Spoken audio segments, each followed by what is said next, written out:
बादरायणं सूत्रभाष्यकृतौ वन्दे भगवन्तौ पुनः पुनः। ईश्वरो गुरुरात्मेति मूर्तिभेदविभागिने व्योमवद्व्याप्तदेहाय दक्षिणामूर्तये नमः।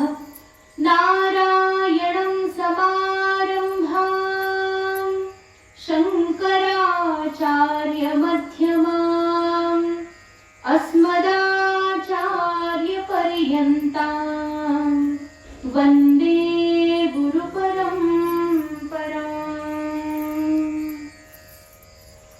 नमस्ते शारदे देवी काश्मीरपुरवासिनी,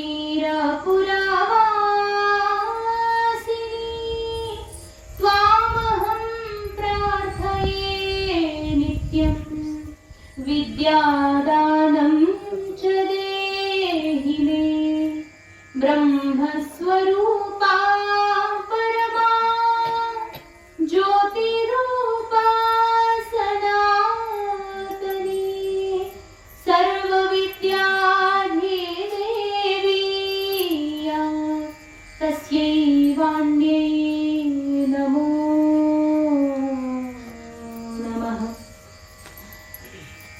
सच्चिदानन्दरूपाय विश्वोत्पत्त्यादिहेतवे तापत्रयविनाशाय श्रीकृष्णाय वयं नुमः। यं प्रव्रजन्तमनुपेतमपेतकृत्यं द्वैपायनो विरहकातर आजुहाव। पुत्रेति तन्मयतया सर्वाभिनेदु तं सर्वभूतहृदयं मुनिमानतोऽस्मि।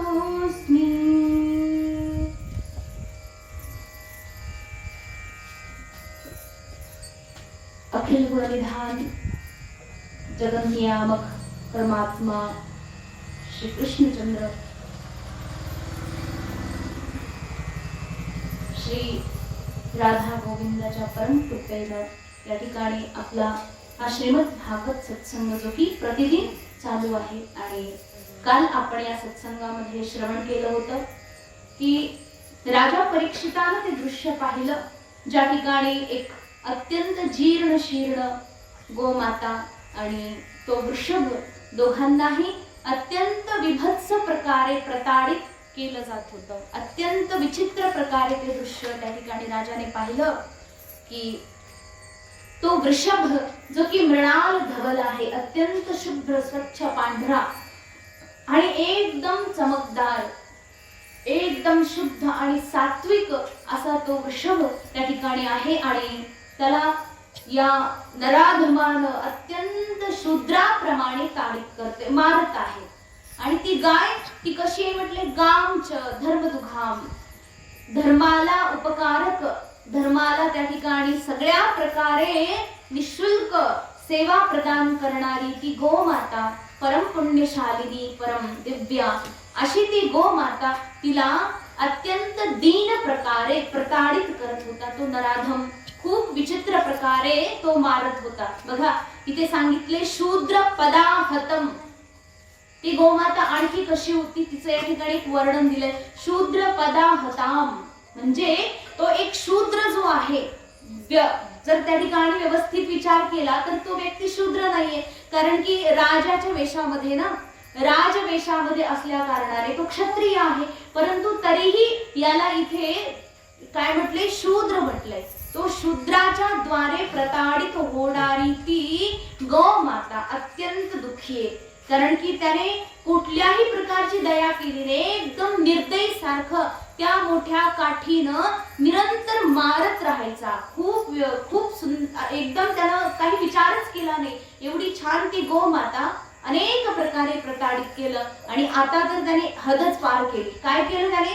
शेवटी मारून मारून जेव्हा झालं तर त्याने आता काठीनं मारायचं सोडलं. हात थकून गेला म्हणून त्याने आपला पाय त्या गोमातेला मारला. एक जोराची लाथ गोमातेला दिली आणि एक लाथ देऊन थांबला नाही तर तो अत्यंत तो नराधम त्याने एकानंतर एक लाथ मारणं चालू ठेवलं. त्याच्या लाथाने त्याच्या पायाने अनेक प्रकारे त्रस्त झालेली दुःखी झालेली ती गोमाता रडू लागली, खूप रडू लागली. बघा आपण कसंही म्हणतो ना, गोमाता तर आपली आई आहे, पृथ्वी आई आहे आणि तसंही आई आई आहे. तसंच विचार केला तर सगळ्या स्त्रिया, सगळ्या महिला, सगळ्या भगिनी आपल्या आई आहेत. मग अशा प्रकारे ज्या नारीत्व स्त्रीत्व धर्म असणाऱ्या सर्वांचा आदर करायचं सोडून हा व्यक्ती जर कोणी पाय मारत असेल, लाथ मारत असेल, तसे आपल्याकडे म्हणतात ना पायात किडे पडतील, तशाच प्रकारची गोष्ट आहे. पायात किडे पडतील म्हणजे काय? तुझ्या संपूर्ण आयुष्याचं वाटोळं होईल. त्या ठिकाणी कधीही त्या व्यक्तीचं कल्याण होऊ शकत नाही. जो अशा प्रकारे आचरण करत असेल त्याने माझं कल्याण व्हावं अशी स्वप्नातही कल्पना करू नये. त्याचं आचरण एवढं दुराचारी आहे, तो अत्यंत पतन झालेला व्यक्ती आहे, त्याचे विचार पडलेले आहेत, तो स्वतः एकदम पडलेल्या विचारामध्ये राहतो. हा व्यक्ती कधी कल्याण उत्सुक होऊ शकत नाही. मग अशा प्रकारे त्या ठिकाणी राजाला अत्यंत दया आली, खूप वाईट वाटलं. जसं ते पृथ्वी माते म्हणजे त्या गोमातेचं आणि त्या वृषभाचे ते रूप अत्यंत निसहाय असहाय आणि अत्यंत रडत असणारे ते दोघंही, त्यांचं ते विभत्स रूप पाहून राजाला खूप दया आली.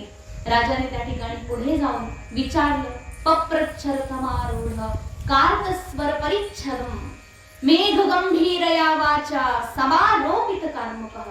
राजाला जशी दया आली आणि राजाने काय केलं, राजा परीक्षिताने समोर जाऊन एकदम मोठ्या स्वरामध्ये एकदम गंभीरपणे, जसं एखाद्या ढगामध्ये एकदम ढग कसं गडगड गडगड वाजतं त्या प्रकारे एकदम मोठ्या गर्जना केली, सिंह गर्जना केली. विचारलं, हे तू कोण आहे?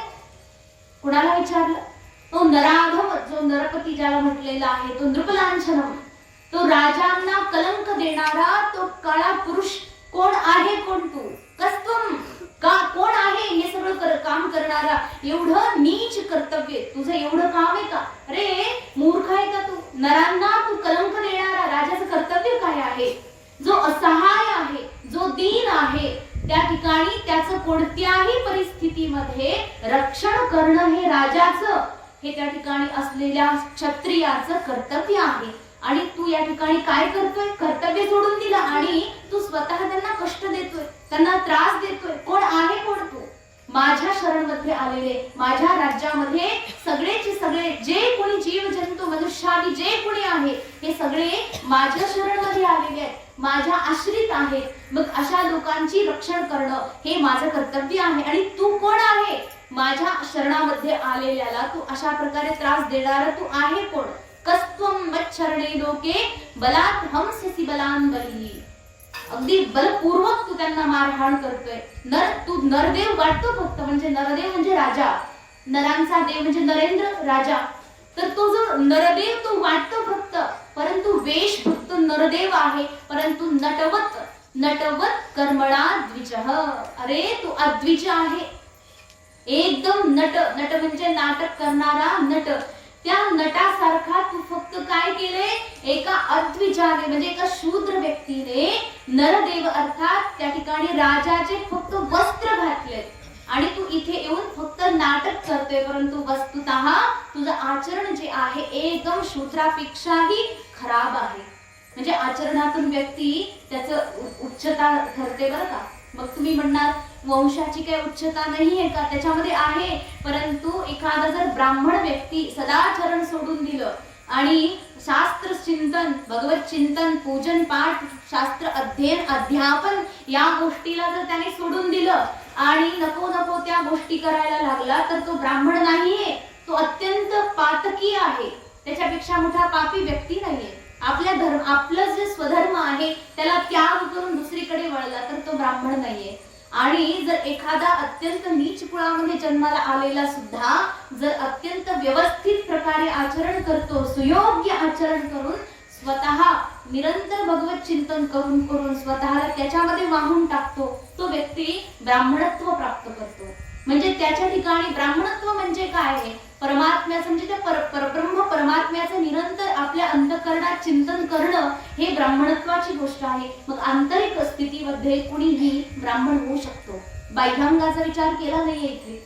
मग राजाला म्हटले की नरदेवोसी, तू फक्त इथे एक राजा वाटतो परंतु तू राजा नाहीये, तुझ्या आतमध्ये एक शूद्र लपलेला आहे. मग अद्विज म्हटले त्याला.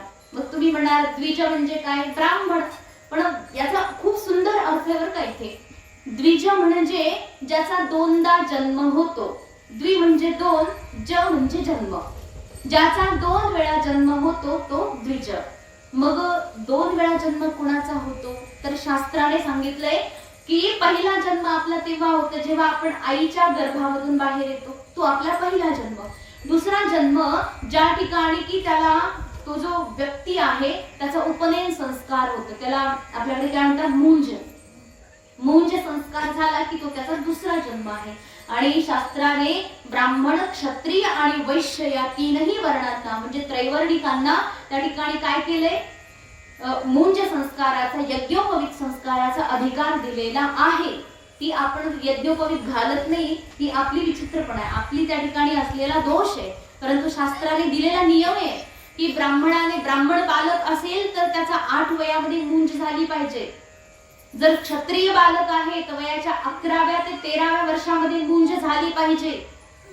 आणि जर त्या ठिकाणी वैश्य बालक आहे तर वयाच्या 15 ते 16 वयापर्यंत त्याची मुंज नक्कीच झाली पाहिजे. आणि जर मुंज झाली नाही तर त्याच्यासाठी अपराधही आहे, अपराध म्हणून त्याचं प्रायश्चित्तही आहे, त्याला दंड आहे. मग आपण हे करत नाही ही वेगळी गोष्ट आहे. पण इथे सांगितलंय की हा तो अद्विज आहे. अर्थात हे तीनही वर्ण ब्राह्मण, क्षत्रिय आणि वैश्य हे तीनही वर्ण काय आहेत? द्विज आहेत. त्यांचा 2दा जन्म होतो, एकदा आईच्या उदरातून आणि दुसऱ्यांदा त्या ठिकाणी उपनयन संस्कार म्हणजे मुंज झाल्यानंतर. अर्थात याला अद्विज म्हटलंय म्हणजे या त्रैवर्णिकांपेक्षा तो वेगळा आहे. कोण राहिला? चौथा, शूद्र. अर्थात तू शूद्र आहे. तू राजा वाटतो बाह्यांगाने परंतु आंतरिक प्रवृत्ती तुझी सगळी शूद्रासारखी आहे, तू शूद्र आहे. असं कोण बरं करू शकतो? एका उच्च विचाराचा व्यक्ती असं एवढं नीच पाप, नीच कृत्य करू शकत नाही. त्याच्यामध्ये कुणीतरी भूत पिशाच घुसलेला नक्की असतो. जे जेव्हा दुष्कर्म व्यक्ती करतो ना त्याच्या आतमध्ये सात्विक गुण संपत्ती नसते, त्याच्याकडे ती सद्गुण लक्ष्मी नसते, त्याच्याकडे दुर्गुणांची खाण त्यावेळी जमलेली असते. मग असा जो व्यक्ती आहे तोच तू आहे, अद्विज. अशा प्रकारे राजाने सांगितलं. पुढे म्हटलंय यस्त्वं कृष्णे, अरे तुला काय म्हटलं? जसे भगवान श्रीकृष्ण या धरतीला सोडून गेले तू लगेच आला आणि अशा प्रकारे हे सगळं करायला लागले. माझे दादा अर्जुन महाराज, माझे आजोबा जे आहेत अर्जुन, ते या पृथ्वीला सोडून गेले काय? त्यांनी परलोकी काय गेले हे सगळे लोक? त्यांचं गांडीव धनुष्य इथे नाही म्हणून तुला काय वाटते की तू तुझ्या मनमानी करू शकतो? काय तुझं हे दुस्साहस आहे की आज कली पहिल्यांदा हे सगळं पाहायला मिळत नव्हतं. जसं भगवान श्रीकृष्ण गेले आणि सगळे पांडव पृथ्वीचा त्याग करून परलोकी निघून गेले, जर लगेचच त्या ठिकाणी हे सगळे दुष्कृत्य सुरू झाले, मला फार शोक वाटते. शोचो अस्य शोच्यान रहसी प्रहरन वधवरहसी. फार दुःख वाटते मला. हे जे दोघं आहेत गाय आणि बैल यांच्यावर जो अत्याचार होतो, वस्तुतः मला यांची कमी दया येते. परंतु तुझी जी दुर्बुद्धी आहे, कारण शरीराला दिलेली ताडना कालांतराने भरून निघते, परंतु बुद्धी जर गंजली, बुद्धीमध्ये जर त्या ठिकाणी दोष लागले तर ते निघणं कठीण आहे, अत्यंत कठीण आहे. आणि तुझ्यामध्ये ते सगळे दोष मी पाहतोय आता. राजा म्हटले की तू अगदी विचित्र आहे, एवढं कुकृत्य करणारा तू माणूस त्या ठिकाणी वधाचा योग्य आहे. म्हणजे मृत्यूदंड तुला मिळाला पाहिजे. तुझ्यासाठी दुसरा दंड असूच शकत नाही, मृत्यूदंड असावा. म्हणून राजाने काय केलं? मृत्यू द्यावा अशा प्रकारे विचार केला. परंतु बघा राजा जो आहे तो असा तसा नाहीये. लगेचच आपलं कसं असतं, आली लहर की काय करतात? आली लहर आणि आपल्याला लहरीवर सगळं निर्माण असतं. आपलं जे जग आहे सगळं लहरीवर असतं, काय करायचं काय नाही. राजा आपल्या लहरीला नाही, आपली लहर जी आहे ती पूर्णपणे बाजूला ठेवून शास्त्र जे सांगते त्या गोष्टीचं पालन करतात. राजा अत्यंत कुशाग्र बुद्धीचा आहे, त्याच्याजवळ विवेक आहे आणि त्या विवेकाच्या बळावर राजा म्हणाले थांबा, मारायचं वगैरे सगळं बंद करा. आणि सगळ्यात पहिलं राजाला विचार केला की मी ज्या व्यक्तीविषयी विचार करतोय, आधी यांना दोघांना तर विचारलं पाहिजे ना की तुमचं जे काही त्रास आहे, जे दुःखाचं कारण आहे ते ह्याच माणसामुळे आहे की काय, पहिलं हे तर कन्फर्म पाहिजे ना, नाही तर उगाच कोणालाही दंड देऊन टाकायचा असं व्हायला नको. म्हणून राजा पुढे आले आणि त्यांनी वृषभाला आणि गोमातेला प्रश्न विचारले. काय प्रश्न विचारले? म्हणतात त्वं वा मृणाल धवल पादैर्न्यूनः पदाचरन् वृषरूपेण किं कश्चित् देवो न परिखेदयन्. राजाची ती अनुभवाची दृष्टी बघा, इतकं त्यांच्याकडे अनुभव होता, ज्ञान होतं. त्वं वा मृणाल धवलम, वृषभ रूपाला म्हणताय हे वृषभ देवता तुम्ही मृणाल धवल आहात, एवढे पांढरे शुभ्र, आतापर्यंत एवढा शुभ्र पांढरा बैल मी पाहिला नाही अजून, आणि तुम्ही आहात म्हणजे, आणि तेही कसं पादैर्न्यूनम, म्हणजे 3 पादाने कमी, एकच पाय आहे तुमचा, अशा प्रकारे तुम्ही एका पायाने विचरण करताय. वृषरूपेण मला तर वाटतं की इतकं दिव्यता आणि तेज तुमच्याकडे आहे, एवढी चमक जी तुमच्याकडे आहे ती कुणी साधारण व्यक्तीकडे असू शकत नाही. एका म्हणजे वृषभ रूपामध्ये छद्मवेशामध्ये तुम्ही नक्कीच कुणीतरी देवता आहात. बघा राजाने लगेच ओळखलं. कसं ओळखलं बरं? अनुभवाची दृष्टी आहे ना आपल्याला. बघा म्हणजे एक विवेकपूर्वक बुद्धी, अनुभव इतका शहाणा करतो व्यक्तीला. बघा म्हणजे आपण म्हणतो ना अनुभव फार मोठा गुरु आहे, परंतु अनुभवाला म्हणजे अनुभव जो गुरु आहे त्याला ज्ञान देण्याकरता, त्याला मिळवण्याकरता, अनुभवाला गुरु म्हणून त्याला प्राप्त करण्याकरता त्याला फार मोठी गुरुदक्षिणा द्यावी लागते. काय गुरुदक्षिणा असते? अनुभव कधी येतो माणसाला? ठोकर खाल्ल्यानंतर. म्हणजे आपल्याला जर कोणी सांगितलं असं करू नको, तेव्हा ते जास्त कळत नाही, आपण तेच करून मोकळं नाही. करता करता जेव्हा आपल्याला स्वतःला कळतं अरे ते सांगत होते ते खोटं नाही, एकदम बरोबर सांगत होते, अनुभव आला ना, म्हणजे तेव्हा माणूस शहाणा झाला. परंतु त्या शहाणपणामध्ये खूप काही गमावलं. मग हा अनुभव जो आहे फार मोठी गुरुदक्षिणा देतो. तसाच अनुभव या राजाला आहे. बघा संत महापुरुष जे असतात त्यांना तुम्ही काही पण जाऊन विचारा बरं का, कधीही काही विचारा, कोणत्याही प्रकारचा प्रश्न विचारा. संत महात्मे काही कधीच विचार न करता, एकाही शब्दामध्ये कधी क्षणाचाही विचार न करता तुमच्या प्रश्नाचं उत्तर असं देऊन टाकतात.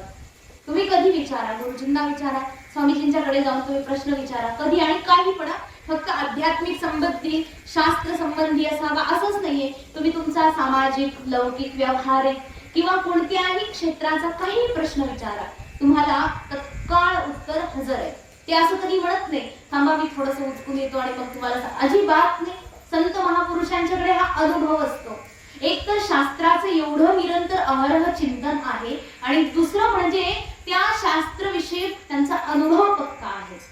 या अनुभवानं व्यक्ती एवढा व्यवस्थित आणि एवढा धैर्यशील होतो, स्टेबल होतो. तुम्ही विचार करा, आतापर्यंत अशी गोष्ट ऐकली का लोक डिप्रेशन मध्ये जातात बघा, म्हणजे पागल होतात, वेडे होतात, फार जास्त भयंकर टेन्शन आलं की डिप्रेशन मध्ये जातात. परंतु अशी तुम्ही बातमी ऐकली का कधी? एखादा संत महात्मा, साधू, एखादा फार मोठा देवाचा हरिभक्त जो की त्याला डिप्रेशनच्या गोळ्या सुरू झाल्यात, हा असं ऐकलंय कधी? होऊ शकतं का असं कधी? का बरं? कारण की तो व्यक्ती निरंतर आपली माइंड फ्रेश मध्ये असतो, निरंतर त्याची बुद्धीची जी चालना आहे परमात्म्याच्या द्वारे चलायमान आहे. तो स्वतः डोकं चालवत नाही, परमेश्वरानं माझं डोकं चालवलंय म्हणून चालतंय, तो स्वतः चालवत नाही. कारण की तो परमेश्वराप्रती निरंतर समर्पित असतो. त्याच्याजवळ कोणत्याही प्रकारचं वर्डन जे ओझं असतं ते येत नाही, कारण की तो घेतच नाही. त्याला काय माहितीये परमात्मा सगळं काही वागवतोय आपलं ओझं. मग माझ्याकडे ओझं नसताना मी ओझं असल्याचं त्या ठिकाणी का बरं आणू? मी सगळं करतो, मी सगळं करते. माणसाच्या ठिकाणी हे अहमता जी आहे ना ती फार घातक आहे. मी करतोय आणि माझ्याशिवाय होतच नाही, आणि मी नसतो तर ते होऊच शकत नाही, मी होतो म्हणून असं झालं, मी नसतो तर बघा काय झालं असतं. अहो तुम्हाला काय वाटतं, म्हणजे तुम्ही एवढं स्वतःला एवढं कसं गौरवान्वित करता? दुसऱ्याच्याकडून थोडं ऐका, तुम्ही नव्हते म्हणून असं झालं, दुसऱ्याने म्हणले एक वेळेस ठीक आहे, परंतु आपण आपल्या तोंडानं म्हणायचं कितपत शोभा दिसतं. माणसाची बुद्धी अत्यंत क्षुद्र आहे, एकदम छोटी आहे. कशी, जसं एक उदाहरण तुम्हाला एक गोष्ट ऐकायची, म्हणजे कधीच सांगत नाही गोष्ट, पण अशीच भागवताच्या बाहेरची गोष्ट एखादी. एकदा असं झालं, एक आजीबाई होती आणि तिने काय केलं, शेतामध्ये गेली. शेती असते ना, तुमच्या सगळ्यांकडे आहे शेती. मग शेतामध्ये गेली आजीबाई. तिनं काय केलं की आपल्या घरामध्ये जी काही गाय म्हैस जे काही असेल त्यांच्याकरता तिने एका गवताची मोळी बांधली, गवताचं ओझं बांधलं आणि आपल्या डोक्यावर ठेवलं. आणि एका हाताने काठी टेकवत म्हातारी त्या रस्त्याच्या शेताच्याच रस्त्याने निघाली होती. आणि तिने पाहिलं की पाठीमागून एक बैलगाडी आली आहे. आणि बैलगाडीमध्ये जो व्यक्ती होता तो म्हटला, आजीबाई तुम्ही भरपूर लांब जाणार आहे, तुमच्याकडे ओझं आहे, त्याच्यामुळे आणि शेजारी आहे ना, मग शेजारी म्हणजे एकत्र एकाच ठिकाणी आपल्याला जायचंय, त्याच्यामुळे काय करा, तुम्ही या बैलगाडीमध्ये येऊन बसा. आजी म्हटली ठीक आहे, तू एवढं म्हणतो, आधी तर नाही म्हणत होती, पण नको जाऊ दे, तू आग्रह करतोय ना म्हणून मी बसूनच घेते. आजी गेली आणि त्या बैलगाडीमध्ये छानपैकी बसली. परंतु झालं असं, त्या आजीनं बैलगाडीत बसल्यानंतर डोक्यावरचं ओझं खाली ठेवायला नको का?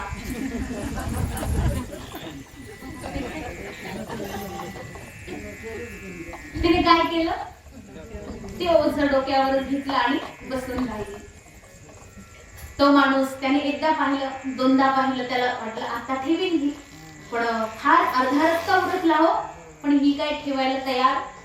मग तो व्यक्ती म्हटला, आजीबाई हे जे ओझं आहे ते खाली ठेवलं तर चालणार नाही का, ठेवून द्या खाली. नाही नाही नाही, नको नको, मी डोक्यावरच घेते. अहो का पण? ते म्हणे, अरे काय सांगू, तुझे बैल दया येते मला त्यांची. काय म्हणते आजी, त्या बैलाची दया येते. हे बघ, माझं ओझं तुझ्या बैलांनी आता वागवलंय की नाही, हा माझं ओझं बैलांच्या खांद्यावर आहे की नाही, मग बस माझंच ओझं घेऊ दे. माझ्या डोक्यावरचं जे ओझं आहे त्या ओझ्याला मी तुझ्या बैलांना देऊ शकत नाही, त्यांना आणखी मी त्रास देऊ शकत नाही. जो काही त्रास आहे तो माझा त्यांनी घेतला, बस झालं. माझ्या डोक्यावरचं ओझं त्यांना द्यायचं नाही. नको रे बाबा, एवढा त्रास बिचारांना नको, मला दया येते बैलांची. मला सांगा, काही तथ्य आहे या बोलण्यामध्ये? कुणी वागवले ओझं? हा, कुणी वागवले? ही अशी गंमत आपली स्वतःची बरं का. प्रपंचामध्ये, या व्यावहारिक जीवनामध्ये सगळं काही वाहणारा तो परमात्मा आहे. आपल्या सकट त्या देवानं स्वतःच्या खांद्यावर आपल्याला उचलून घेतलेलं आहे. त्या परमेश्वरानं आपल्याला त्या ठिकाणी उचलून घेतलेलं आहे. मग आपण विचार करतो की या सगळ्याला मी वागवतो, मी करतो. विचार करा, ते ओझं काही त्या आजीने वागवलं नव्हतं, पण तिचा भ्रम केवढ्यात पडला तो. ती काय म्हणते, माझ्या डोक्यावर येते. अहो तुझ्या डोक्यावर, पण तू कुणाच्या डोक्यावर येते पहा. म्हणजे हा विचार जर केला पुरेपूर, तर हे सगळं तसंच आहे. आपण म्हणतो की हे मी करतो, ते मी करतो, हे माझ्या डोक्यावर ओझ आहे, ते माझ्या डोक्यावर ओझ आहे, परंतु तू स्वतः सुद्धा कोणाच्या तरी डोक्यावर ओझ आहे. मग तो जो सगळ्यात जास्त अधिष्ठान आहे आपला, तो परमात्मा, ज्याच्या आधाराशिवाय कोणीही काहीही कार्य करू शकत नाही.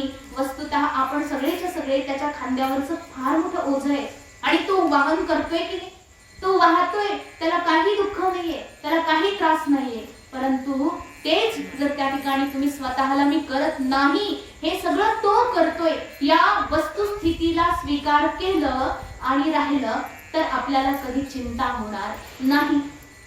आपण डिप्रेशन मध्ये जाणार नाही, टेन्शनच्या गोळ्या खाव्या लागणार नाही. तर तुम्ही म्हणणार आम्ही कुठे टेन्शनच्या गोळ्या खातो, परंतु बीपी वगैरे जे आहे ना, हे पण एक प्रकारचं टेन्शन आहे बरं का. त्या पण टेन्शनच्या गोळ्या आहेत. त्याच्यामध्ये काहीतरी हानी होते ना, मानसिक स्तरावर आपण कधी प्रसन्न नसतो, त्याचं हे सगळा दुष्परिणाम आहे. निरंतर एक स्वच्छता, सुंदरता आपल्या अंतःकरणात असली पाहिजे. आणि या ठिकाणी तो जो राजा आहे, राजाच्या अंतःकरणामध्ये ही स्वच्छता होती, सुंदरता होती. राजाचं अंतःकरण साधूप्रमाणे पवित्र आणि अनेक प्रकारच्या अनुभवानं त्या ठिकाणी शहाणं होतं. त्याच्यामुळे राजाला तत्काळ कळालं की हा जो वृषभ आहे तो दुसरा तिसरा कोणी नाहीये, कोण आहे, कोणीतरी दिव्य पुरुष आहे. इथे सांगून टाकलं, न जातु पौरवेंद्राणाम दोर्दंड परिरंभिते भूतले. आणि म्हटले की बघा मी तर आश्चर्यामध्ये, राजा काय म्हणतोय, मी आश्चर्यामध्ये की माझा जो कुरुवंश आहे, कुरुवंश जो आहे, अवघ्या वंशामध्ये अशी घटना कधी झाली नाही. जेवढे राज्य शासन करणारे राजे होते त्यांच्या काळामध्ये अशी विभत्स दुर्घटना कधी पाहायला मिळालीच नाही. आणि आज ही गोष्ट माझ्या राज्य शासन काळामध्ये होते, याचा अर्थ मी कसला राजा आहे, माझ्या राज्यात असं कसं काय होऊ शकतं, मी असताना हे होतंय म्हणजे धिक्कार आहे मला. बघा राजा स्वतःला धिक मानतोय, मी असताना हे असं दृश्य ज्या ठिकाणी की एक महान विचित्र पुरुष निरपराध लोकांना दंडित करतोय, यापेक्षा आणखी विचित्र गोष्ट काय असेल बरं. म्हणून हे वृषभ काय करा, मा सौरभेय अनुशुचो वेतु ते वृषलाभयम मा रोदिरंभ भद्रम ते खलाना मैशास्तरी. म्हटले हे सौरभेय, सौरभेय म्हणजे सुरभीचा पुत्र, सुरभी म्हणजे गोमाता, आणि गोमातेचा पुत्र कोण, बैल. मग त्या ठिकाणी त्या बैलाला म्हणजे त्या वृषभाला म्हटले की हे सौरभेय अनुशुचः, तू शोक करू नको, दुःख करू नको. आतापर्यंत मला ही घटना माहित नव्हती, परंतु आता मात्र मी आलो आहे, मला सांगा काय झालं आहे नेमकं. वृषलाभयम, तुम्ही घाबरू नका. आणि हे अंब, अंब म्हणजे ती गोमाता, अंब म्हणजे आई, हे अंब, हे भद्रम ते खलानाम, तुमचं कल्याण होईल, या खलापासून मी तुम्हाला त्या ठिकाणी वाचवील आणि या दुष्ट दुर्जनाला मी दंडित करेल, ताडित करेल. तुम्ही असं काही करू नका. मला फक्त सांगा की तुमची ही जी अवस्था आहे ती कशामुळे झाली, कोणामुळे झाली. आणि अशा प्रकारे जेव्हा विचारलं राजानं, मग बैल म्हणू शकतो ना, बैल आणि गाय दोघे म्हणू शकतात, अहो राजा तुम्ही चक्रवर्ती सम्राट, या पृथ्वीचे तुम्ही स्वामी आहात, म्हणजे याचा अर्थ तुमच्याकडे काही कमी नाहीये कशाला, तुमचा वेळ फार मूल्यवान आहे, त्याच्यामध्ये तुम्ही आमच्या सारख्या लोकांच्या अश्रू पुसायला का म्हणून इथे येतात, तुम्हाला काय पडले आमचं, तुम्हाला काही कमी नाहीये कशाची. राजाला असं म्हणू शकतात ना ते की राजा आमच्या अश्रूची एवढी काय बरं किंमत की तुम्ही स्वतः इथे येऊन तुमचा वेळ वाया घालवतात, असं काय आहे. तेव्हा राजा म्हटले अच्छा असं आहे का. बघा ऐका राजाचं काय उत्तर आहे. राजा म्हणाले की मी तुमची रक्षा करेल आणि तुम्हाला त्या ठिकाणी सुरक्षित कुठेतरी व्यवस्थित तुमची व्यवस्था करेल. हे पुण्य नकोय मला, हे तर लांबची गोष्ट आहे, हे तर सगळं दूरची गोष्ट आहे. परंतु मी सगळ्यात पहिला माझा स्वार्थ पाहिल ना. व्यक्ती आपला स्वार्थ कधीही सोडत नाही बरं का. राजा म्हणाला की माझा स्वार्थ मी पहिला पाहिल. काय स्वार्थ आहे राजाचं उत्तर आहे का. राजा म्हटले की यस्य राष्ट्रे प्रजा सर्वांस तस्यन्ते साध्य साधुभिः तस्य वत्तस्य नश्यन्ति कीर्तिरायुर्भगोगती. राजाचं उत्तर वा किती सुंदर. राजा म्हणाले की ज्या राज्यामध्ये काय होतं त्या ठिकाणी साधू पुरुषांना असाधू व्यक्तीच्या माध्यमातून जर काही त्रास होत असेल तर त्या राज्यामध्ये काय होतं, त्या राजाची कीर्ती निघून जाते, त्या राजाचे आयुष्य कमी होतं आणि त्या राजाचे भग म्हणजे ऐश्वर्य सुद्धा कमी होतं. त्या राजाकडे ना कीर्ती राहते, ना आयुष्य राहतं, ना त्याच्याकडे ऐश्वर्य राहतं. म्हणजे विचार करा, साधू म्हणजे कोण, सज्जन महापुरुष. सज्जन म्हणजे साधू व्यक्ती, निरंतर सदाचरण करणारा व्यक्ती. निरपराध व्यक्ती सुद्धा साधू असतो, ज्याने कधी कोणता अपराध केला नाही परंतु त्याला बिना अपराधाचा दंड मिळतो, असा साधू व्यक्ती. या ठिकाणी गोमाता आणि वृषभ हे दोघं कसे निरपराध अर्थात ते साधू आहेत आणि हा जो खलदुष्ट आहे तो असाधू आहे. एका जागी बसून घ्या बाळांनो, मध्ये मध्ये आलं की बाकी सगळ्यांचं लक्ष लागतं. असो तर साध्य साधूभी अर्थात साधू व्यक्तीवर असाधू व्यक्ती भारी धरतो त्यावेळेस त्या राज्याचा सर्वनाश होतो. म्हणजे ज्या ठिकाणी अपूज्य लोक आहेत, जे गुंडे आहेत, जे खलदुष्ट दुर्जन आहेत, ते जर एखाद्या साधू पुरुषावर सदाचरण करणाऱ्या माणसावर जर अत्याचार अन्याय करत असतील तर ती फार विचित्र गोष्ट आहे. त्या राज्यामध्ये अशा प्रकारे कीर्ती राहत नाही, त्या राज्यात वैभव नांदत नाही. म्हणून राजा म्हणाले की महाराज बघा, तुम्हाला त्रास होईल परंतु त्याचा सगळ्यात जास्त फरक मला पडेल. इथे तुम्हाला त्रास होतोय म्हणजे एका दुष्ट माणसाकडून तुमचं ताडना होते, परंतु त्याचा सगळा दुष्प्रभाव माझ्यावर पडतोय, म्हणून या गोष्टीला मी त्या ठिकाणी अंकुश लावणार. अशा प्रकारे एष राज्ञाम, आणि हाच राजाचा परम धर्म आहे. बघा, ही जी गोष्ट आहे ना दुसऱ्याने राजाला शिकवायची तेव्हा थोडस समजा ठीक आहे, परंतु ही गोष्ट जेव्हा स्वतः राजा म्हणतो तेव्हा मात्र तो राजा केवढा धन्य आहे, ती प्रजा खुश आहे, संतुष्ट आहे. अशा राजाला प्राप्त करून ती प्रजा धन्य आहे, सुखी आहे.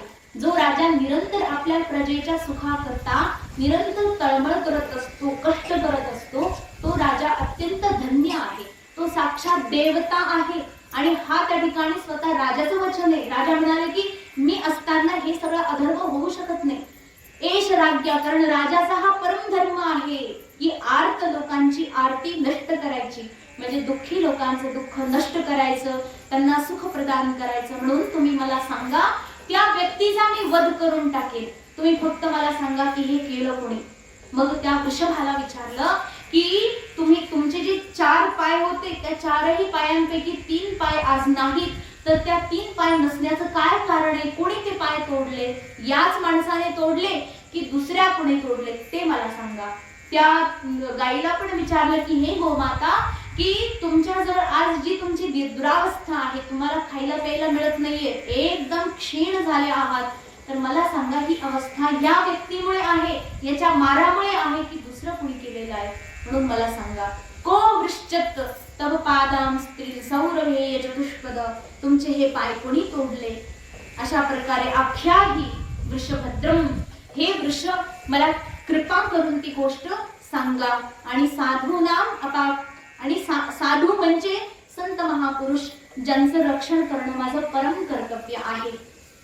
बघा, ते म्हणणार बघा राजा, तुम्ही परत तेच केलं की नाही, म्हणजे ज्या व्यक्तीने माझे पाय तोडले त्याच व्यक्तीचे मी हात तोडील म्हटले, त्याचा मी वध करील म्हटले. म्हणजे ते काय झालं? टेक फॉर टॅक, म्हणजे जसं त्याने केलं तसंच मी त्याच्या सोबत करेल. मग त्याने केलं तो पाप आहे की नाही, मग तुम्ही केलं ते काय पुण्य आहे का? म्हणजे त्याने जे केलं तेच तुम्ही केलं, तर त्याच्यात आणि तुमच्यात अंतर काय? दोघांनी एकच आचरण केलं, म्हणजे याचा अर्थ तुम्ही पण त्याने पडलेलं आचरण केलं तर तुम्ही त्याच्यासारखं पडणार का? नाही नाही नाही. मग काय करणार? तेव्हा राजा ह्याचं उत्तर देतात की आख्याही मला सांगा, कारण माझा धर्म आहे, मी राजा आहे तर हा माझा धर्म आहे, मी क्षत्रिय आहे तर तो माझा धर्म आहे की एका साधू पुरुषाचं, एका निर्दोष निरपराध व्यक्तीचं रक्षण करणं हा माझा परम धर्म आहे. मग मला तो धर्म पालन केला पाहिजे. कोणी म्हणेल का हो तुम्ही संत महापुरुषांचं का रक्षण करणार, त्यांनी असं काय दिलंय तुम्हाला? बघा, फार मोठा प्रश्न आहे हा इथे, आणि या प्रश्नाचं उत्तर शास्त्रामध्ये दिलेलं आहे. फार लक्ष देऊन ऐका की राजाला संत महात्म्यांनी काय दिलंय.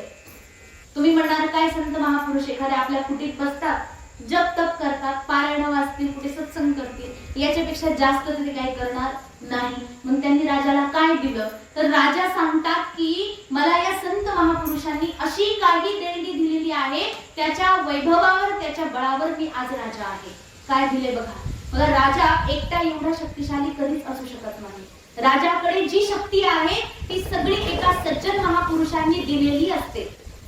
राजाकडे शक्ती, राजा पण आपल्यासारखाच एक माणूस असेल, त्याच्याकडे एवढी शक्ती येऊ शकत नाही. त्याचं कारण असं आहे, त्या ठिकाणी सांगितलंय की राज्यामध्ये जो कोणी संत महापुरुष असेल किंवा जो कोणी भक्त असेल किंवा जो कोणी सदाचारी व्यक्ती असेल, तो जे काही पुण्यकर्म करतो आपल्या स्वधर्माचं पालन करून, कुणी यज्ञ करत असेल, कुणी पूजन करत असेल, कुणी जप करत असेल किंवा कुणी दान आदी जेही कार्य करत असेल, त्या दान पुण्याचा जो काही भाग आहे, म्हणजे जो भाग आहे त्याच्यातला अष्टमांश, बघा आपण जे पुण्य करतो त्यातला 8वा हिस्सा राजाला जातो बरं का.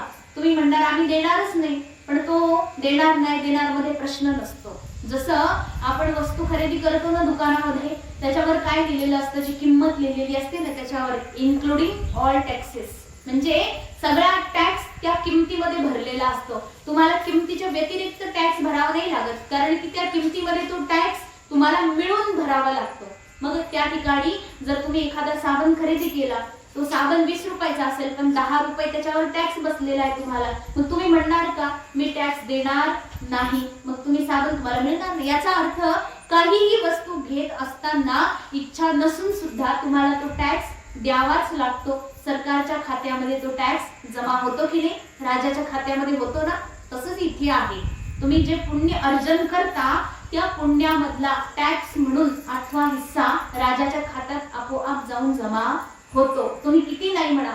आणि इथे ही भागवतामध्ये ही गोष्ट नाही दिली पण ऊह्य म्हणून याचे इथे काय म्हणतात उल्लेख आलेला आहे. ऊह्य म्हणून इतर शास्त्रामध्ये याचं प्रमाण आहे. बाकीच्या शास्त्राने सांगितले की तुमचं जे पुण्य आहे त्या पुण्याचा 8वा हिस्सा राजाच्या बँक बॅलन्स मध्ये जातो. मग विचार करा, एवढी सगळी प्रजा जेवढं पुण्य करते त्या प्रत्येकाच्या पुण्याचा 8वा हिस्सा राजाच्या खात्यात गेला तर राजा केवढा पुण्यवान झाला. सरकारपेक्षा जास्त श्रीमंत कोणी असू शकतं का? कारण की त्यांच्याकडे तुमच्या सगळ्यांचं धन आहे टॅक्सच्या रूपामध्ये, अर्थात सरकार फार श्रीमंत आहे. त्याच प्रकारे राजाकडे जे वैभव आहे ते सगळं तुम्ही दिलेलं आहे. मग असा याचा अर्थ असा होत नाही की जे धन टॅक्सच्या रूपामध्ये तुम्ही सरकारला दिले ते सरकारचंच आहे आणि ते त्यांनीच खायचं नाही. ते जे धन आहे ते तुमच्याच करता आहे. तुम्ही दिलेलं तेच तुम्हाला परत मिळणार आहे. तसंच राजाला तुम्ही दिलेलं जे पुण्य आहे ते तुम्हाला त्या ठिकाणी प्रजा वत्सलता, राजाने तुमची जी रक्षा करणार आहे त्या रूपामध्ये परत मिळतं. आणि मग असा विचार आहे इथे बघा, सामान्य मनुष्य पुण्य करून करून किती करणार, त्याच्याकडे पुण्यच एवढे एवढं बघा, 1 चमचाभर पुण्य दे आणि त्यातला 8वा हिस्सा राजाला द्यायचा म्हणे, मग किती राजाला भेटणार आहे नाही का. तेच पुण्य जर संत महात्मे अहरह भजन पूजन करता, तुम्ही म्हणणार साधू पुरुषांचं काय योगदान आहे देश सेवेमध्ये, बघा हेच योगदान आहे. आजही राजाच्या त्या ठिकाणी जे राजाकडे जे पुण्याचा बॅलन्स असतो ना, तुम्हाला काय वाटतं फक्त पैशावर सगळं काम चालतं का?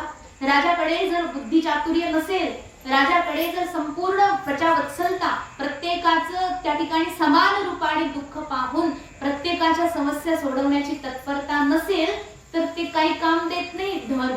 धन असूनही प्रजा सुखी नसते. पण राजाकडे जर ह्या सगळ्या सद्गुणांची खाण असेल तर मात्र प्रजा सुखी होऊ शकते. मग आज जर संत महापुरुष पुण्य करतात तर त्या पुण्याचा 8वा हिस्सा राजाकडे आपोआप जातो. आजही ते आहे, तो नियम सदा सर्वदा लागू आहे. अर्थात हे जे आहे संत महापुरुषांचं फार मोठे योगदान आहे राजकारभारामध्ये. संत महापुरुषांची देशसेवा या प्रकारे होते. जर कुणी तप करत असेल तर तो फार मोठा देशसेवक आहे. कोणत्याही प्रकारे देशसेवा होऊ शकते बरं का. असं नाही की तुम्ही तिथे ते शस्त्र ताणून तिथे राहते, तर फार मोठं योगदान आहे त्यांचं. तरीही इथे राहून तुम्ही लोक सत्कर्म करूनही देशसेवेमध्ये सहभाग घेऊ शकता. म्हणजे एक अनेक प्रकारे प्रवृत्ती देताय तो सत्कर्म करण्याकरता. तेव्हा म्हणले राजा की बघा मग मी का म्हणून संत पुरुषांची रक्षा करू नये, कारण बघा माझ्याकडे आज जे पुण्य आहे हे सगळं ह्या लोकांच्या बळावर आहे. मग संत महापुरुषांची याच कारणाकरता राजा सगळ्यात पहिली रक्षा करतात. म्हणून म्हणतात की मी निरपराध लोकांना कधीही दंडित होऊ देणार नाही. म्हणून राज्ञो हि परमो धर्मः स्वधर्मस्थानुपालनम शासितोन्यान यथा शास्त्रम अनापद्युपदा कथामिह. त्यासाठी मी राजाचा राजधर्म आहे त्याचं पालन करेल, जो दुराचारी आहे त्याला दंडित करेल आणि सदाचारीची रक्षा करेल. अशा प्रकारे मग जेव्हा ऐकलं राजा अत्यंत त्या ठिकाणी प्रजावत्सल आहे, धर्मात्मा आहे, असे वचन ऐकून धर्म आणि पृथ्वी दोघेही खूप आनंदित झाले. तरीही त्यांचं जे दुःख आहे ते काही नष्ट झालेलं नाही. परंतु राजा आलाय ना आता आश्वासन देतोय की करेल म्हणून. तेव्हा धर्माला जे विचारलं होतं की तुमचे पाद जे आहेत ते कुणी त्या ठिकाणी नष्ट केले, खंडित केले, त्याचं कारण मला सांगा. मग अशा प्रकारे आता धर्म उत्तर देतात बरं का. बघा धर्म आता जे उत्तर देतं इतकं मार्मिक उत्तर आहे की मला कुणी मारलं, माझे पाय कुणी तोडले, याचं उत्तर देताना धर्म म्हणतात एतद्वै पांडवेयानां युक्तमार्ता भयं वचः येषां गुणगणैः कृष्णो दौत्यादो भगवान कृतः. अशा प्रकारे पुढे उत्तर देत देत म्हटले की सांगतो मी तुम्हाला हे पांडवेय पौरवेंद्र, कुरु राजे जे आहेत म्हणजे कुरुवंश जो आहे त्याच्यामध्ये आलेला हा जो राजा परीक्षित फार पराक्रमी आहे आणि असा पुण्यात्मा राजा आहे, मला धन्यता वाटते. आणि पुढे नवयम क्लेश बीजानी यतः स्यु पुरुषर्षभ. मला कळत नाही, प्रत्येक व्यक्तीचं जे आहे दुःखाचं कारण काही एक नसतं, अनेक कारण असतात. आणि त्या अनेक कारणामध्ये मी नेमकं कोणतं कारण सांगू? आपल्याला जर एखाद्या माणसाने विचारलं तू का रडतो बरं, तुला काय दुःख आहे, तर तो किती बरं कारण सांगतो? एक कारण असतं का त्याच्यामध्ये? आणि प्रत्येकाचे अनेक कारण असतात. म्हणजे दुःखाचे कारण काही एक नाही, अनेक कारण आहेत, प्रत्येकाचे वेगळे वेगळे कारण आहेत. आणि असा प्रत्येक माणूस दुःखीच आहे. म्हणजे प्रत्येकाचे दुःखाचे कारण जर एकत्र केले तर त्या दुःखापेक्षा ते कारणच जास्त होते.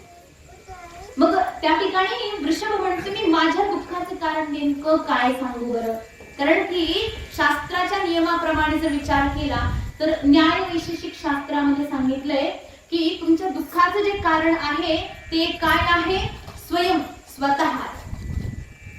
स्वतःच्या दुःखाचं कारण आहे. मीच या ठिकाणी करतोय, मीच भोगतोय, स्वतः दुःखाचं कारण आहे. त्यानंतर म्हणते सांख्य योगामध्ये दैव योगाला कारण मानलेलं आहे. दैव योग जे म्हणतात दैवम चैवात्र पंचमम, दैव योगामुळे आपल्याला सुख दुःख मिळत राहतं. पुढे म्हणतात मीमांसावाले ते म्हणतात आपण कर्म करतो ना, मग त्या कर्माची संगती केल्या कारणामुळे आपण दुःखी होतो. त्यानंतर पुढे एक कारण दिलंय नास्तिकवादी जे आहेत ते म्हणतात काही नाही, कशामुळे दुःख मिळत नाही, हे आपोआप येतं आणि जातं, हे दुःख आपोआपच येतं आपोआप जातं. नास्तिक जे चार्वाकवादी आहेत त्यांचं म्हणणं हेच आहे, जे ईश्वराला मानत नाही, ते भगवंताला मानत नाही, ते म्हणले की नाही दुःख जे आहे ते आपोआप येतं आपोआप जातं, त्याचं काय नाही. परंतु वेदांत दर्शनामध्ये सांगितलंय की प्रारब्धानुसार व्यक्ती आपले सुख आणि दुःखाला भोग करत असतो. आपण जे कर्म करतोय त्या कर्माचं सगळंच्या सगळं फळ आपल्याला ह्याच जन्मात मिळत नाही. कारण कर्म केलं तर ते भोगण्याकरता आपल्याला यावं लागतं. जसं तुम्ही शेती करता, शेतामध्ये धान्य पेरलेलं असतं काहीतरी. समजा तुम्ही आता ज्वारी पेरली, पण ज्वारी पेरली याचा अर्थ असा तर होत नाही की तुम्ही आता भाकरी खात नाहीये. खाताय ना भाकर? कधीची भाकर आहे? मागच्या वर्षी पेरलेली, नाही का? मागच्या वर्षी पेरलेली भाकर आता खाताय. आता परत तुम्ही ज्वारी पेरून ठेवली, हे कधी खायचं? पुढच्या वर्षी पेरणार की. म्हणजे आपण जे पेरतोय हे आपलं कर्म आहे. आणि ते धान्य बनवून आपल्या घरात जेव्हा येतं आणि एका कुठेतरी आपण स्टोरेजला ठेवतो, कोठारीमध्ये ठेवतो, ते काय? ते संचित आहे. आणि त्या संचिताला जेव्हा दळून आणतो आणि थापून खातो, ते जे आहे ते आपलं प्रारब्ध. हे आहे आपली संपूर्ण जीवनाचा खेळ. म्हणतात प्रारब्ध खातोय आपण. आता जे काही कर्म आपण जे काही भोग भोगतोय हे वस्तुतः आत्ताचे नाही, मागच्या जन्मामध्ये आपण पेरलेले कर्म होते. त्या पेरलेल्या कर्माची गठरी आपल्या सोबत आली आणि त्या स्टोरेज मधून थोडं थोडं काढून रोज आपण त्याला भोगतोय. हे सगळे आपले कर्म पूर्वीचे होते. मग आता हे आपण पेरतोय की नाही? काय पेरतोय मग आपण? काय पेरतोय? पुण्य पेरतोय की पाप पेरतोय? याच्यावर आता निर्भर करतंय. तुम्ही म्हणाल आम्ही पाप करतो आणि फार सुखी आहे. अरे ते पाठीमागचं सुख आहे जे आता खाताय तुम्ही. आता जे पाप पेरताय ना ते तुम्हाला पुढच्या जन्मात खायला मिळेल. आणि असे काही काही पाप असतात ज्याचं फळ लगेच मिळतं, इथेच मिळतं. असे काही त्या ठिकाणी कर्म असतात म्हणजे त्या फळाला इथेही भोगावं लागतं आणि गेल्यानंतर तर भोगणं आहेच आहे. म्हणजे ते भोग भोगल्याशिवाय फिटत नाही. मग ते फेडण्याकरता भगवत चिंतन करावं लागेल. आणि मग शास्त्र सांगते तुम्ही पेरताय म्हणून भोगायला लागते, जर पेरलंच नाही तर भोगायला कुठून मिळेल? म्हणून आपण जे कर्म पेरतोय, पेरत असताना त्या ठिकाणी एक विचार करायचा, आपण जे कर्म करतोय ते शुद्ध सात्विक आणि भगवत प्रित्यर्थ असावे. मी करतोय असा कर्तृत्वाचा अभिमान त्याग केला तर त्या कर्म फळाचं पाप तुम्हाला लागत नाही. पाप केलं तर लागेल ना, पाप तर करायचंच नाहीये, करायचं तर पुण्य कर्मच आहे. परंतु त्या पुण्य कर्मालाही मी करतो अशा प्रकारे मनात कधीही भ्रम ठेवायचा नाही. ते पुण्य कर्म सुद्धा देवाच्या चरणावर समर्पित करून त्यालाच अर्पण करून ठेवायचं. म्हणजे त्या पुण्य कर्माचं पुण्य सुद्धा आपल्याला लागत नाही. मग तुम्ही म्हणणार पुण्य नकोय का आम्हाला? पुण्याचं तरी काय करायचंय? पापही नको आणि पुण्यही नकोय. जेव्हा पुण्य आणि पाप दोन्हीही त्या ठिकाणी नष्ट होऊन जातील आणि शुद्ध अंतःकरण होऊन एकाग्र स्थिर होईल, तेव्हा आपल्याला येण्याचं आणि जाण्याचं हे जे चक्र आहे ते थांबून त्या ठिकाणी आपण निरंतर आत्मस्वरूपामध्ये लीन होऊन जाऊ. त्याकरता शास्त्र सांगते की आत्मस्वरूपाचं चिंतन करत राहिलं तर हा जो प्रारब्ध कर्म आहे तो निघणार. फिटणार, त्या ठिकाणी निघून जाईल. परंतु आता हा जो प्रारब्ध आहे मी भोगतोय ना आपण, मग हा जो प्रारब्ध आहे, मला असं वाटतं या प्रारब्धामुळे मला दुःख मिळत असेल. हे वृषभ इतकं सुंदर मार्मिक उत्तर दिलं बघा. अनेक कारण असतात दुःखाची. कुणी म्हणतं स्वतःच कारण आहे, कुणी म्हणतं दुसऱ्यामुळे मिळालंय, कुणी म्हणतं दैवयोगाने मिळाले, कुणी म्हणतं आपोआप मिळाले, तर कुणी म्हणतं प्रारब्धाने आपल्याला हे दुःख मिळालेलं आहे. मग या सगळ्यापैकी मी काय म्हणू की मला कशामुळे दुःख मिळाले? वा, म्हणजे राजाने विचारलेल्या प्रश्नामध्ये यांनी प्रश्नातच प्रश्न देऊन उत्तर केले. बघा, प्रश्न विचारून उत्तर दिले. राजा म्हणाले, अहो धन्य आहे. एवं धर्मे प्रवदती स सम्राट द्विज सत्तम समाहितेन मनसा विखेद पर्यचष्टतम. त्या ठिकाणी सूतजी महाराज आता पुढे वर्णन करतात की जेव्हा धर्माचं म्हणजे त्या वृषभाचं वर्णन ऐकलं, वाणी ऐकली, तेव्हा राजाने विचारलं, वा तुम्ही खरंच आता हे ऐकल्यानंतर तुम्हाला संशय राहिलाच नाही. तुम्हाला मी आधी काय म्हटलं होतं की तुम्ही कोणीतरी देवता आहात, परंतु आता राजा म्हणतात, राजोवाच धर्मं ब्रवीषि धर्मज्ञ धर्मोऽसि वृषरूपधृक् यद धर्म कृतस्थानं सूचकस्यापि तद्भवेत्. म्हटले वा, धर्माची गोष्ट करतायत तुम्ही. एवढं धार्मिक वचन धर्माशिवाय दुसरं कोणी बोलू शकत नाही. आता मला व्यवस्थित कळाले की तुम्ही साक्षात धर्म आहात. धर्माशिवाय एवढं धार्मिक वचन कोणी बोलूच शकत नाही. धर्म हा ब्रवीष धर्मज्ञ, तुम्ही धर्मज्ञ आहात, तुम्ही साक्षात धर्म आहात. आणि एका बैलाचं रूप घेऊन तुम्ही इथे माझ्या जवळ आले आहात आणि मला हे कळालं तुम्ही साक्षात धर्म. यद धर्म यद अधर्म कृतः स्थानम. आणि अधर्माच्या द्वारे जो अत्याचार, जो अन्याय तुमच्यावर झालेला आहे, धर्माला भ्रष्ट करण्याकरता अधर्माने जे कार्य केलेलं आहे ते तुम्ही सूचके म्हणजे एकदम सूचना दिली, म्हणजे स्पष्टपणे सांगितलं नाही की मला कोणी त्रास दिला. बघा, शास्त्राचे अनेक नियम आहेत बरं का. त्या नियमामध्ये हा एक नियम तुम्ही लक्षात घ्या. तुम्हाला एकदम साध्या भाषेत जर सांगायचं म्हटलं तर असं आहे, एखाद्याला विचारलं तुला कोणी त्रास दिला तर त्याचं नाव कधी सांगायचं नाही. एखाद्याने त्रास नाही दिला तरी आपण त्याचं नाव सांगत असतो. शास्त्र सांगते की चुगली करायची नाही. बघा, इथे म्हटलेले तुम्ही एवढ्या धर्माचा नियम पालन केला की तुम्हाला ज्याने त्रास दिलाय त्याची चुगली केली अजिबात नाही. कारण शास्त्र सांगते की ज्या व्यक्तीनं चुगली केली त्या व्यक्तीकडे, म्हणजे बघा तुम्ही निरपराध आहात, तुम्हाला एखाद्याने त्रास दिला पण त्या त्रासाची चुगली जर तुम्ही दुसरीकडे केली तर जो त्रास देणारा आहे आणि चुगली करणारा आहे त्या दोघांचं पाप बराबर होऊन जातं. काही अंतर राहत नाही, एकदम सारखं. म्हणून चुगली करायची आपल्याला ते केल्याशिवाय होत नाही. हा, चुगली म्हणजे काय, याला पर्यायवाची शब्दच नाहीये. चुगली म्हणजे ती प्रत्यक्षात केल्यानंतर कळेल ही चुगली असते. शास्त्र सांगते, राजा परीक्षित म्हणतात की तुम्ही दुसऱ्याची चुगली केली नाही. आणि काय केलं, कारण तुम्ही जाणतात, धर्म जाणतात, तुम्ही नियम जाणतात. तुम्हाला माहितीये की मी अधर्माची चुगली जर राजाजवळ केली तर अधर्म जेवढा पापी आहे तेवढंच पाप मला सुद्धा लागेल, म्हणून नाही सांगितलं. अथवा देव माया नूनं गतिर्गोचरा चेतसो वचसश्चापि भूतानां इति निश्चयः. मला माहित आहे की तुम्ही धर्म आहात आणि धर्माचं सगळं ज्ञान मला माहित आहे की धर्माचे 4 पाय असतात. जसं बैलाचे 4 पाय आहेत त्या प्रकारे धर्माचे सुद्धा 4 पाय आहेत. आणि ते 4 पाय काय काय आहेत तेव्हा म्हणले, तपशौचम दया सत्यम इति पादा कृते कृताः अधर्मां शैस्त्रयो भग्ना स्मय संगपदैस्तव. लक्षात ठेवा बरं का. एकदा तुम्हाला कधीतरी विचारू की धर्माचे पाय कोणते कोणते, पहिला पाय कोणता, दुसरा पाय कोणता, उत्तर द्याल ना तुम्ही? नक्की ना? हा, बरं, लक्षात ठेवा बरं का. पहिलं पाय, धर्माचा पहिला पाय जो तुटून गेलेला, पहिला पाय म्हटले तप. धर्माचा पहिला पाय तप. दुसरा पाय शौच म्हणजे शुद्धी. तिसरा पाय दया आणि चौथा पाय आहे सत्य. हे 4 पाय आहेत धर्माचे.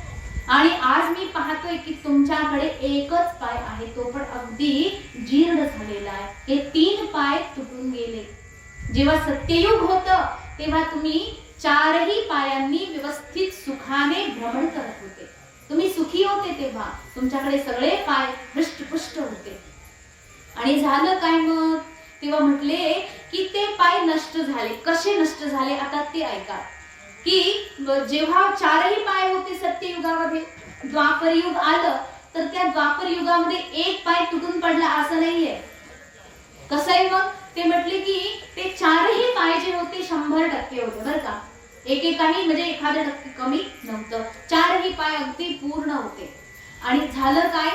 जसं त्रेतया युग आलं त्यातला म्हणजे 4ही पायांपैकी 25% पाय कापला गेला, प्रत्येक पायाचा बरं का, प्रत्येक पायाचा.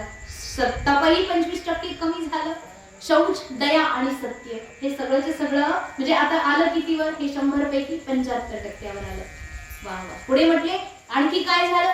म्हणजे त्यानंतर द्वापर युग आलं आणि द्वापर युगामध्ये काय झालं? आणखी 25% पाय कमी झाले. फक्त अर्धेच पाय उरले. म्हणजे 50% फक्त राहिलं. सत्यही राहिलं, तपही राहिलं, शौच आणि दया हे फक्त अर्ध राहिलं. म्हणजे लोक तप अर्ध करायचे, बाकी सोडून द्यायचे. शौच अर्धी करायचे, बाकी सोडून द्यायचे. दया अर्ध्या मात्रात करायचे. सत्य म्हणजे खरं अर्ध बोलायचे, खोटं अर्ध बोलायचे. म्हणजे असं सगळं व्हायला लागलं.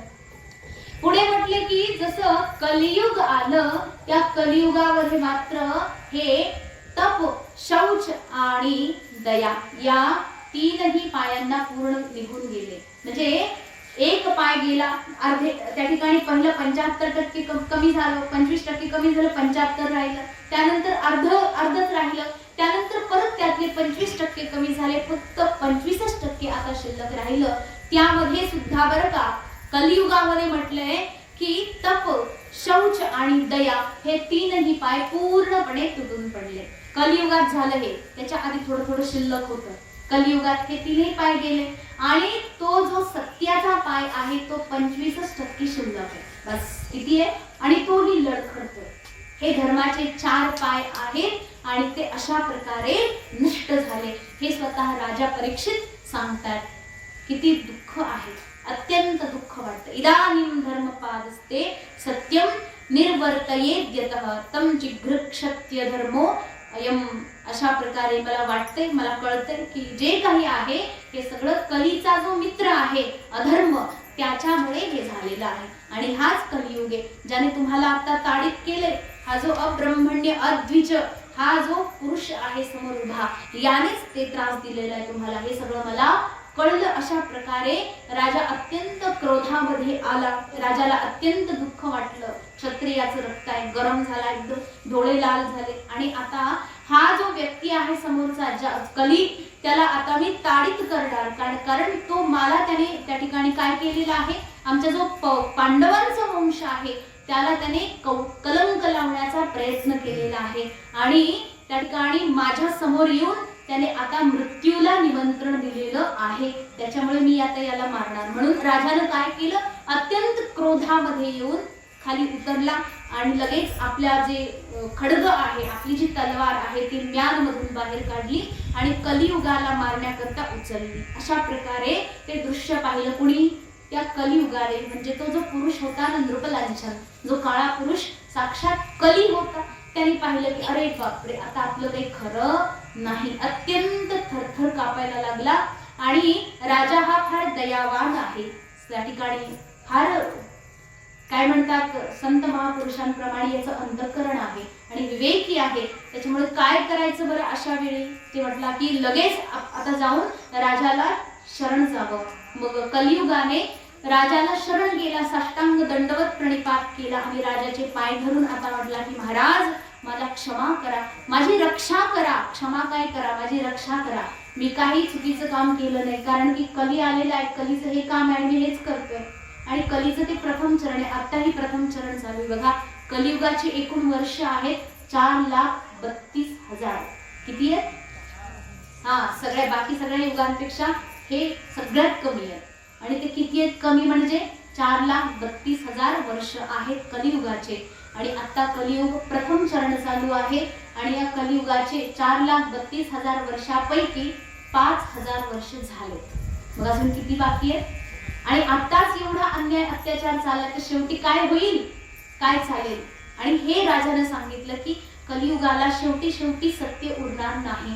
कारण बाकी सत्य तप वगैरे जे आहे ते जरी नष्ट झालं, सत्य नष्ट होऊ शकत नाही. सत्य आहे म्हणून आपण सगळे आहोत आणि शेवटी सत्य सुद्धा निघून जाईल. मग तेव्हा परमात्मा या सृष्टीचा प्रलय करतील, संहार करतील आणि स्वतःमध्ये समाविष्ट करून घेतील. अशा प्रकारे या कलियुगाचा अंत आहे. म्हणून म्हणले की या कलियुग अत्यंत दारुण कलियुग येईल तेव्हा खूपच त्रास आहे. परंतु आता सध्या माझं शासन चालू असल्या कारणाने तुम्हाला मी काही कष्ट होऊ देणार नाही. म्हणून राजाने ती तलवार उचलली आणि कलियुग आता शरण आला. राजाचे पाय धरले, म्हणे महाराज मला त्या ठिकाणी रक्षा करा. बघा यांचं रक्षण जसं तुम्ही करता तसा मी सुद्धा निरपराध आहे, काही पाप केलं नाही मी. कारण मी कली आहे आणि माझं जी ड्युटी आहे मी तीच करतोय.